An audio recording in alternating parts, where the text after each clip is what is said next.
Within the short period that we have operated, first as PMMC and now as Gold Board, we've exported close to 50 tons of gold as we speak. Ghana has, for the first time, experienced something we've not seen in our recent politics.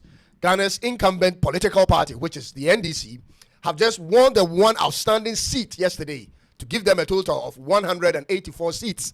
Right now, oh, please do not beg me. How dare they disrespect our president like that? Alhaji Bola Ahmed Tinubu is the Jagaban of Lagos.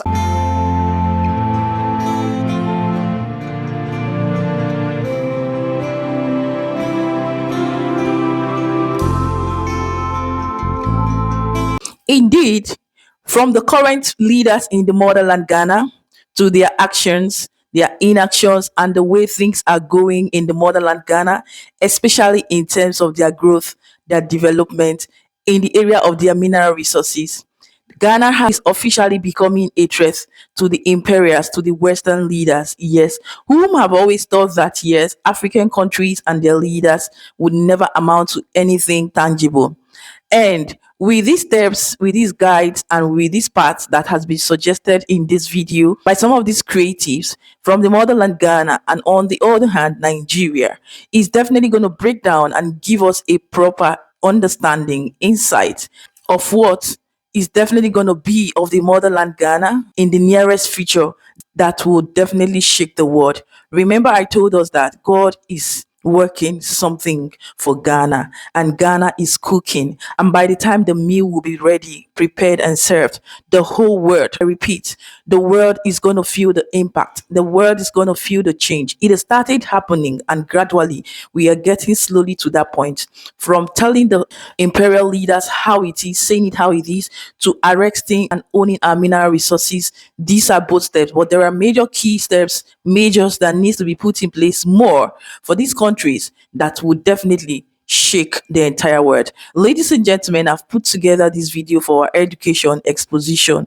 understanding, and yes, not to demarcate anyone, any citizen, but to analyze, react, saying it just the way it is by these creatives. And I need you to pay attention and watch the details.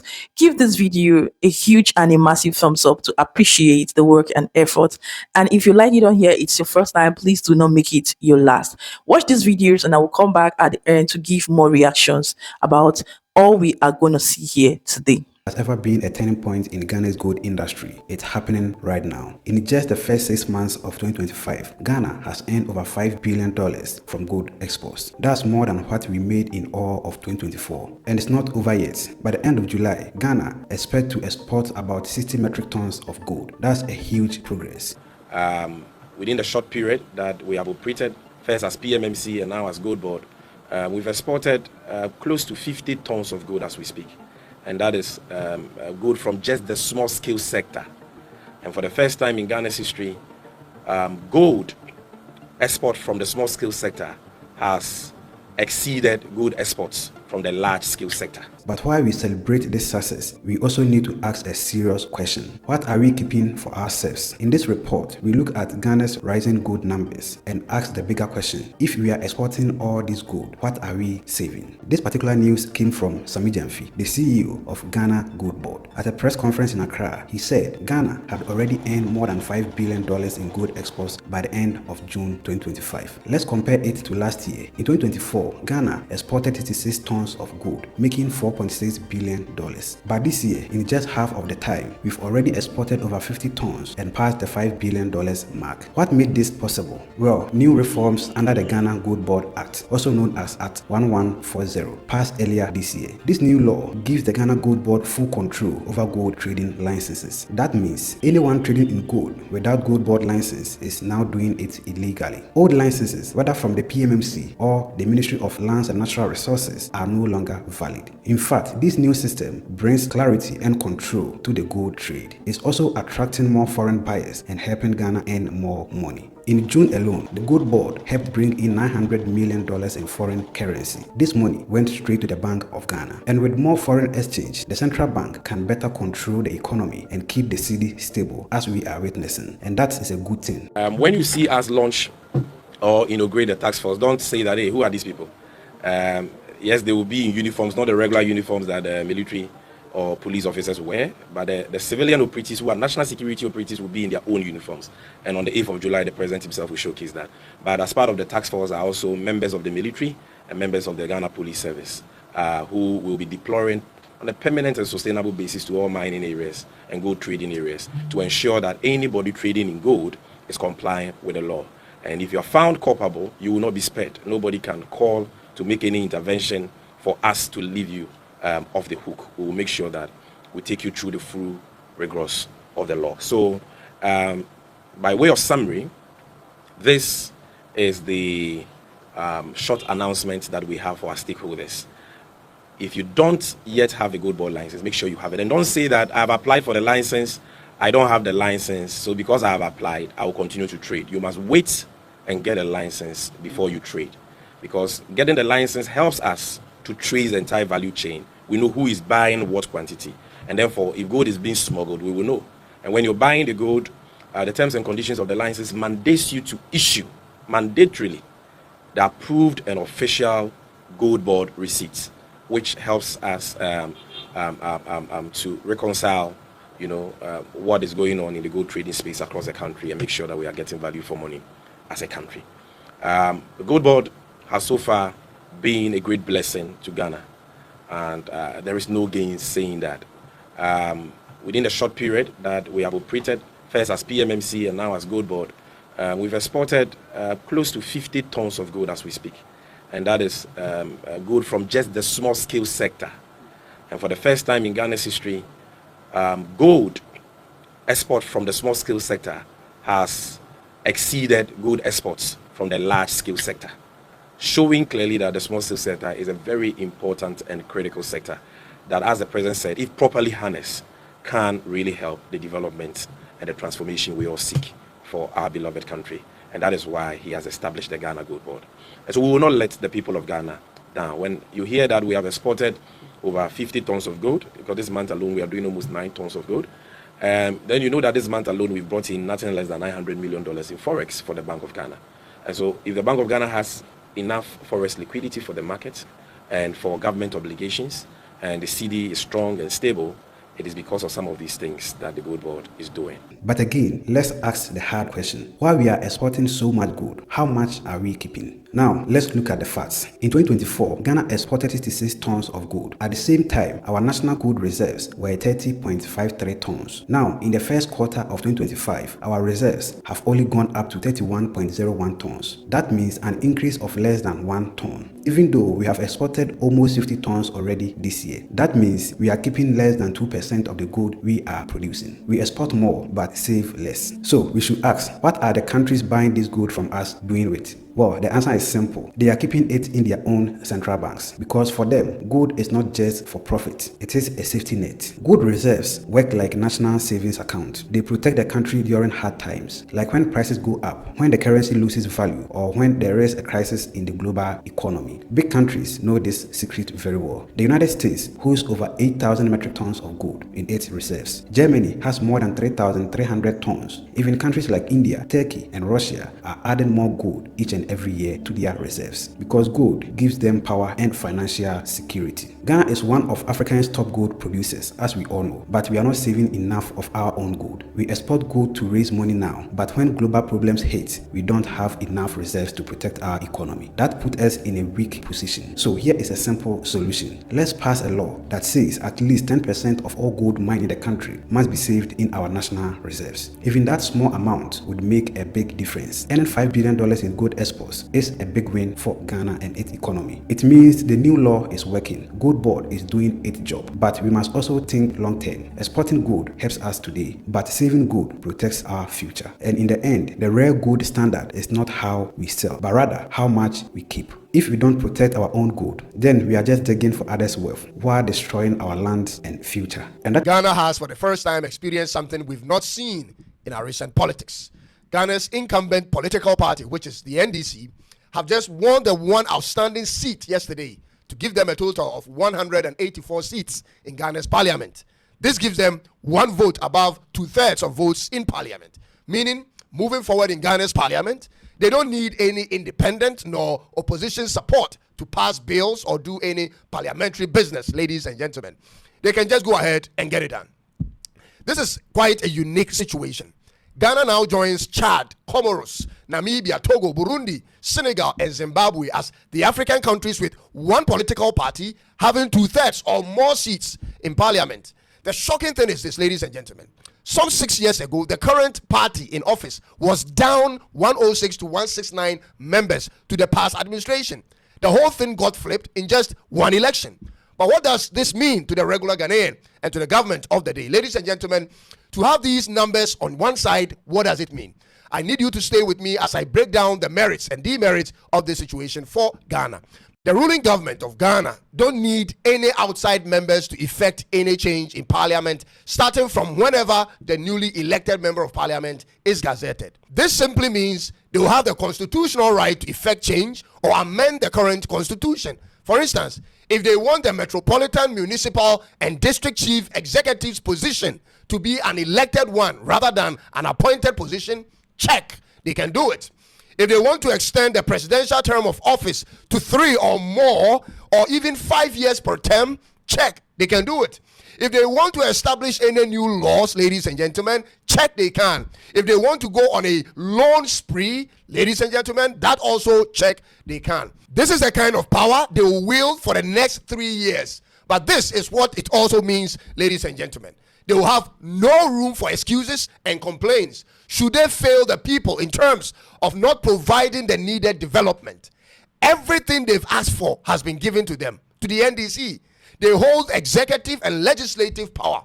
They also hold the goodwill of the vast majority of the people based on the large difference in number of votes they attained in last year's elections. Everything is working in their favor at this point, ladies and gentlemen. My question, therefore, is, what are they going to use that authority for? I am a citizen and not a spectator, and will therefore make this one suggestion to the president of Ghana. This will be my second message to him in the last 7 months. Mr. President, I've already mentioned to you that Ghana needs its own mining company. Mr. President, it needs its own construction company and our own state farms. These are 3 things I've mentioned. Few months ago, the finance minister made mention of some hectares of lands designated for cocoa farms. This is commendable at all levels. However, Mr. President, with this outright majority in parliament, it will be a great idea to first of all set up a mining company, and I'll continue hitting on this until you respond to it. For Ghana, and most importantly, pass a law that will not allow for any government to sell more than the majority stake Ghana will own in these mines, because it must remain a national asset. You can do it, Mr. President. You can do it.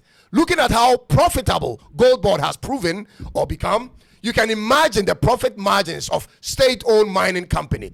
You need to nationalize the mining concession that has been held in private hands for decades without operations. That is just by the way. Ladies and gentlemen, this is my message to the president one more time. The truth of the matter is, the mining industry is our true backbone. Agriculture will feed us and make us some substantial amount of revenue, but gold will be the backbone to our currency. But so far, you are yet to show any interest in running a state mining company, and I wonder why, Mr. President. But I want to provide one compelling reason why, in spite of all the other plans you have for these 3 years, you should also consider this particular project. Number one is, we have it, Mr. President. We have it, and we have a lot of it. I'm talking about the gold. There is enough gold in Ghana to use its proceeds to pave every single one of Ghana's roads and build every other needed infrastructure. Ghana's geological or underground gold reserves is estimated to be between 2,500 to 3,500 metric tons. In today's value, that's between $270 billion to $375 billion. Let that sink in, ladies and gentlemen. And that is just for the 5 main reefs that are currently being mined. The rest is yet to be explored and valued. This is the kind of revenue we need to generate from right here in Ghana to push every one of the state projects. So you need to really consider it, Mr. President. And like I said, the first is because we got it. And the second reason is because the world needs it. The world currently needs gold at an all-time high price. Therefore, the more we don't work on it, especially now that you have the numbers to make it happen, the more subsequent government will come in and give them off to foreign companies, Mr. President. Gold mining is what fueled the industrialization of South Africa, if you may know. It is what built their cities like Johannesburg, and supported their national infrastructure development. The big, beautiful concrete roads in South Africa and train networks in Joburg were built with the revenue from gold mines. The skyline and its beautiful monuments were all built on the back of gold. Gold is what gave Australia the foundation it has today, ladies and gentlemen. That was what was used to fund their infrastructure, which led to urban expansion and attracted global immigration to their country. Gold did the same thing for Canada, for USA, Russia, and China. Till this very day, Mr. President, these are the largest gold producers in the world by far. Therefore, Mr. President, Ghana cannot be referred to as a gold coast and yet have no gold mines to its name.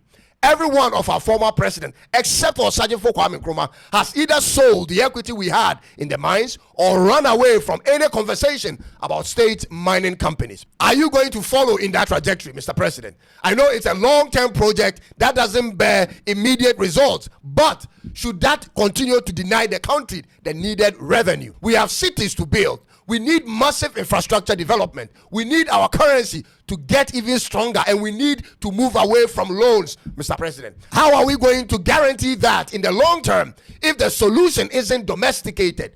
This is a golden opportunity for you and the nation. This is a one-in-a-lifetime situation for Ghana. It must be used to achieve the ultimate, ladies and gentlemen. We may never have such a parliament in the next 50 years. Nothing is guaranteed in life. Therefore, the opportunity we have today and what we should do with must not be deferred to a later date, ladies and gentlemen. Can you imagine the UAE still having the oil but not having it under state control till today? Where would that country be ranked? If South Africa didn't have access to the gold and what it was used for in the country, how would the cities of that country be today, ladies and gentlemen? Those were pivotal moments in the country's histories where long-term decisions had to be made for national interest and was made for them. And today, after 3 to 4 decades, the people in those countries have a totally different economic reality compared to others. This is what leadership means. The opportunity is begging us as a country to set up ourselves for many years of reliable flow of revenue. This is an opportunity to help ourselves. Mr. President, you have to take it. You cannot continue to depend entirely on the large-scale private mines and the locals when you have the constitutional right and the capacity to own one. And I already did the research for you on the estimate for owning and running a medium-scale mining company in Ghana. Mr. President, this will set us back $100 to $200 million in 3 years, and afterwards begin seeing some massive revenues generated, and it's going to continue in the long term. This is our surest bet to establish our currency as a reliable tender for trade. Our economy will be strong at that point, and you will go down in history as the president who made it all happen for Ghana. Let's do the needful while the opportunity is here, ladies and gentlemen. That's all I'll say for now. Right now, oh, please do not beg me. How dare they disrespect our president like that? Alhaji Bola Ahmed Tinubu is the Jagaban of Lagos. Did you see how they treated the man at the BRICS summit? You know, the intergovernmental organization comprising of Brazil, Russia, India, China, and South Africa, aimed at greater economic and geopolitical integration among member states. Tinubu was there representing Nigeria. The man was speaking passionately. Okay, well, he was speaking. And trust me, he wasn't even saying balablu bulaba this time around. Only for the two men sitting behind him to I'm very upset right now. First of all, they removed their translation headphones, the one that they were supposed to use to hear what the man was saying. Maybe they thought he was about to say something very important, but then they waited, they listened, and then they decided, nah, I'm good. Can you imagine? How dare you? The next thing, phones came out. One of them was scrolling through his phone. The other one decided to join him, also scrolling through his phone. While the president was talking, one of them even had the audacity to bring out his AirPods and he started vibing to something on his phone while the Jagaman was still talking. Abi, you didn't whine me? Can you imagine this kind of disrespect? You cannot even pretend to be listening to the man. Even if his speech is boring, he's still a president. Show some respect, you know. Alhaji, in case you are watching, can you imagine? I was genuinely offended on behalf of Nigeria and the entire WhatsApp group of old African presidents. I was so upset too. But then, you know, when I took a critical look at the peripheral level of that equation, maybe they tuned out, because even me, sometimes I tune out. I'm just saying, it's just that sometimes when the Nigerian president is talking like that, I'm like, where are we?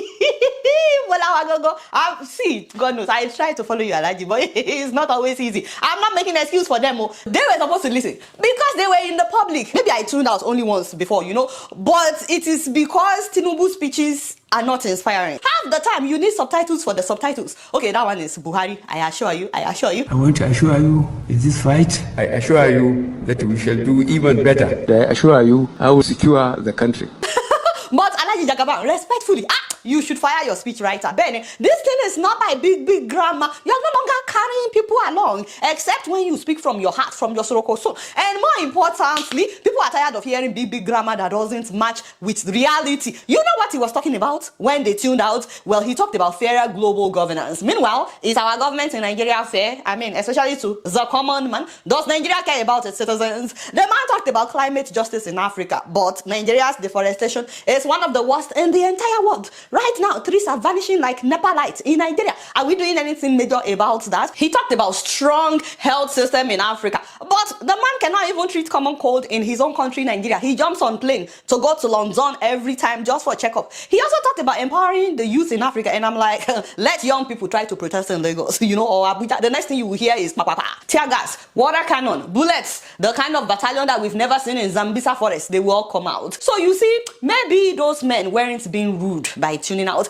Maybe they just read the news. Maybe they know that until African leaders start leading well at home, nobody will take them seriously abroad. So next time, Alhaji, this is just between me and you, before you try to save Africa, because the man kept saying Africa, Africa, please, maybe you should start with your own country, Nigeria. And you're welcome, by the way. I know I'm giving you free advice and you're not even paying me. I'm just saying, you can always call me on speed dial, Alaji. So if you actually do the things you're talking about and you add more energy, and if you know the energy is going down, you can always step down and allow somebody else to do the job.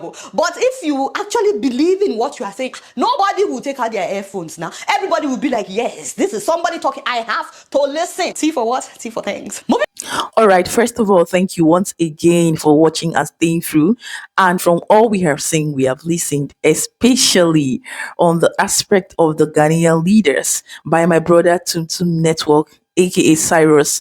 I want to really appreciate and applaud his courage, his observation, his suggestions, his ideas and postulations as regards to what he thinks, right?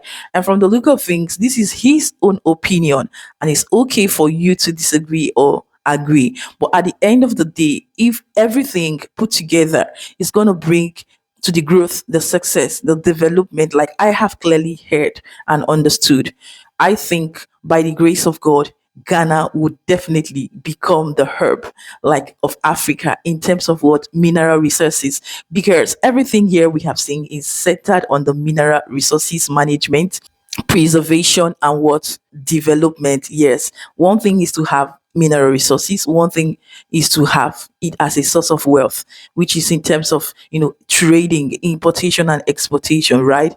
Another thing is to have it as a reserve, just like my brother AS1 has cited.